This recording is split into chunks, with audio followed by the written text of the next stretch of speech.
E se a gente pensasse em filosofia moral não como uma coisa abstrata de livro, mas como um kit de ferramentas prático, um guia para ajudar a gente a navegar naquelas decisões mais difíceis da vida, sabe? Aquelas que parecem não ter uma resposta certa. É exatamente isso que a gente vai investigar hoje. A pergunta que vai guiar nossa conversa é essa aqui. O que é que se faz quando simplesmente não existem boas opções? Quando qualquer caminho que se escolha vai levar a um resultado ruim? Como é que se sai de uma sinuca de bico dessas? Para a gente entender o peso dessa pergunta, vamos para um caso real, um caso bem angustiante. Pensa só, o ano é 1884. 4 marinheiros perdidos no meio do oceano num bote minúsculo. Eles estão a milhares de quilômetros de qualquer terra firme.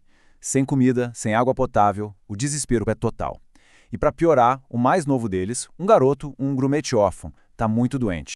Ok, diante desse cenário terrível, qual seria a primeira ferramenta que a gente poderia usar para tentar achar uma saída?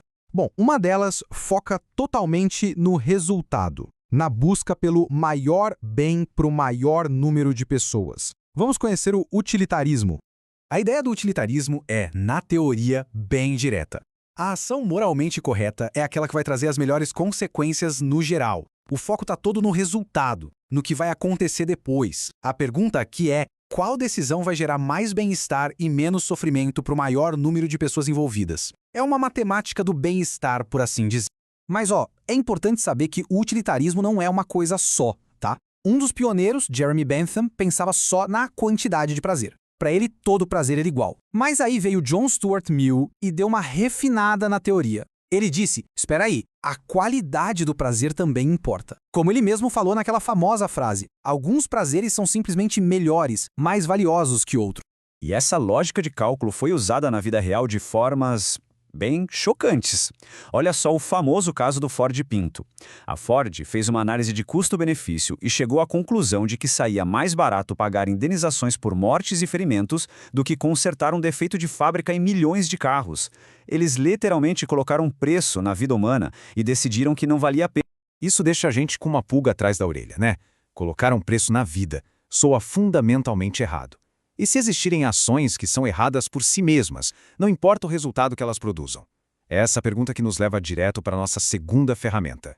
Agora, a gente vai explorar a deontologia. Essa é uma abordagem que vira o jogo. Ela diz que moralidade não é sobre calcular consequências, mas sim sobre seguir regras e cumprir deveres. A diferença aqui para o utilitarismo é brutal. Para a deontologia, a moralidade de uma ação está na própria ação. Certas coisas são simplesmente certas ou erradas. Matar uma pessoa inocente é errado, ponto final. Mentir é errado. O foco aqui é no dever moral, não no que vai acontecer lá na frente. E o grande nome por trás dessa ideia toda é o filósofo Immanuel Kant. Ele criou uma espécie de teste final para a moralidade das nossas ações, o chamado imperativo categórico. A ideia central está nessa frase: haja sempre com base num princípio que você gostaria que todo mundo, em todo lugar, seguisse como uma lei. Então, para a gente entender melhor, o Kant nos dá duas formas principais de pensar esse imperativo. A primeira é essa da lei universal. A regra da sua ação funcionaria se todo mundo fizesse o mesmo? A segunda, que talvez seja ainda mais forte, é da humanidade como um fim. Ela diz basicamente, nunca trate as pessoas, nem você mesmo, nem os outros, como se fossem um degrau, uma ferramenta para você conseguir o que quer. Toda pessoa tem um valor em si mesma. Certo. Até agora, a gente falou muito de ações individuais. Mas e a estrutura da sociedade? Como é que a gente cria regras justas para todo mundo? Isso nos leva para a nossa terceira e mais moderna ferramenta do filósofo John Rawls. O Rawls nos convida para um exercício de imaginação muito poderoso, a posição original. Imagina que a gente pudesse se juntar para decidir as regras básicas da sociedade, do zero, sem nenhuma regra pré-existente. Que tipo de sociedade justa a gente criaria? E aqui vem o pulo do gato. A gente teria que fazer essa escolha por trás de um véu da ignorância. Ou seja, ninguém saberia se nasceria rico ou pobre, homem ou mulher, com muitos talentos ou com alguma deficiência. Sem saber onde a gente iria parar nesse novo mundo, a tendência seria criar regras que protegessem a todos, principalmente os que tivessem menos sorte. É uma ideia genial para pensar em justiça. Então, beleza. Agora a gente tem o nosso kit de ferramentas completo. Uma lente que foca nos resultados, outra que foca nas regras e uma terceira que foca na justiça da sociedade. Agora, vamos juntar tudo isso.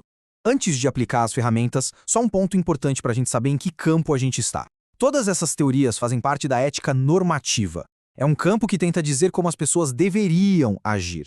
É diferente da ética descritiva, que só observa e descreve o que as pessoas de fato acreditam ser certo, sem fazer nenhum julgamento. Então, vamos voltar para o nosso bot. Se a gente pegar a primeira ferramenta, o utilitarismo, a decisão parece brutalmente lógica. Sacrificar uma vida para salvar 3. No fim das contas, 3 é maior que 1. É um cálculo terrível, mas para um utilitarista radical poderia ser a atitude correta. Agora, se a gente troca de ferramenta e pega a da deontologia de Kant, a resposta muda da água para o vinho. Matar o garoto é categoricamente errado. Ponto. Seria usá-lo como um meio para a sobrevivência dos outros. Aqui as consequências não importam. O ato em si já viola um dever moral absoluto. E assim a gente volta ao início, mas agora com esse kit de ferramentas em mãos. Diante de uma escolha impossível, a questão que fica é: por onde começar? Pela ferramenta que pesa os resultados? Pela que defende regras inquebráveis? Ou será que a questão maior é usar a terceira ferramenta para tentar construir um mundo onde escolhas tão terríveis assim nem precisem ser feitas? A ferramenta que se pega primeiro diz muito sobre o nosso próprio compasso moral.